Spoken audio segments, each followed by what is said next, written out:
Hi, my name is Belkis Wille. I'm a researcher at the organization Human Rights Watch, and I'd like to talk to you today about some work that we've been doing on data collection and data transfer in the humanitarian space.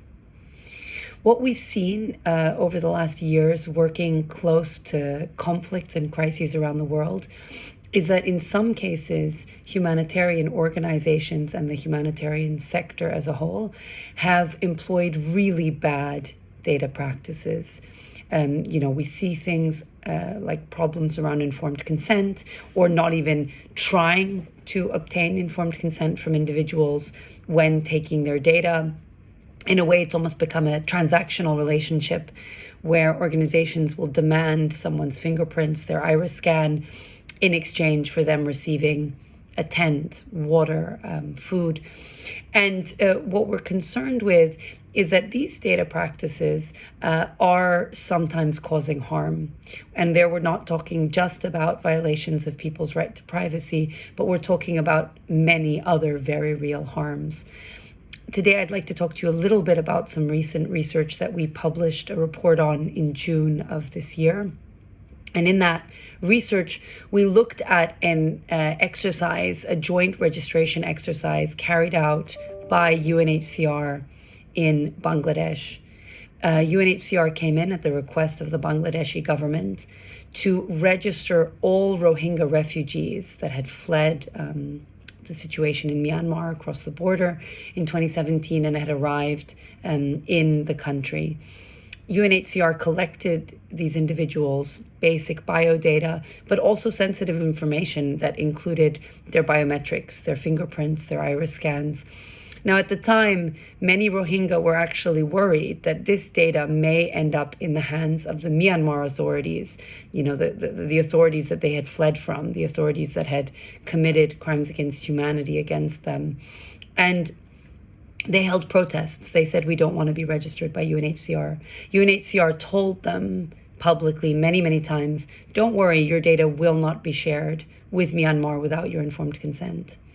What we found out through our research is that UNHCR knew that they were going to be sharing all the data they collected with Bangladesh, and that Bangladesh would be sharing all of this data with Myanmar. And in fact, that's exactly what happened.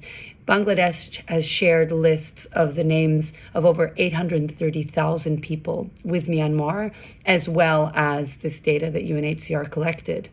As a result, the day that Bangladesh decides it wants to mass deport all the Rohingya that are seeking refuge in Bangladesh and send them back to Myanmar, the entire system is essentially in place. Both governments now have full lists of the people that they would target. In addition to this, there's a concern that by having had their names submitted back to Myanmar, these people have actually been put on track to receive something called the National Verification Card. This is a card that the Myanmar authorities issue to people that essentially undermines their claims that they are citizens of Myanmar, something that the Rohingya have objected to for many, many years. They've refused to get this card because it undermines their nationality claims. These are some of the harms that we've seen. Rohingya that we interviewed went into hiding when they found out that their names had been shared with Myanmar and that they might be deported back. But more fundamentally, they were never asked when UNHCR registered them if they wanted to have their data shared with Myanmar. Many of them, the individuals that we interviewed, said they had never been asked that question. They received, after they were registered, an English-only written receipt, piece of paper. And it says on it that the person who's been registered has agreed to have their data shared for the provision of services, but also that they have agreed to having their data shared with Myanmar. Now, the Rohingya we interviewed had never been asked that question. Only one of them had been told, at the beginning of the interview that, they should consent to this. And that person told us, of course, he said yes, because he needed access to services. So he felt coerced into saying yes. And additionally, there were only 3 individuals we interviewed who even spoke or could read English. So none of them realized until after they saw this receipt that they had had their data shared with Myanmar and that it had been pre-checked as yes on their form that they had agreed to this. This is one very serious incident where we see that data was shared without people's consent, without even notification that it would be shared, and where you have potentially very serious harms that have ensued from this or will ensue. That's one example. Unfortunately, we see many across the sector.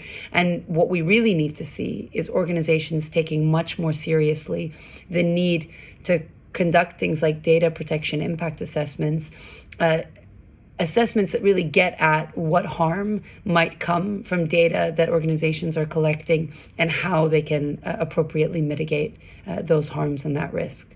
Thank you very much for listening to the details about this example.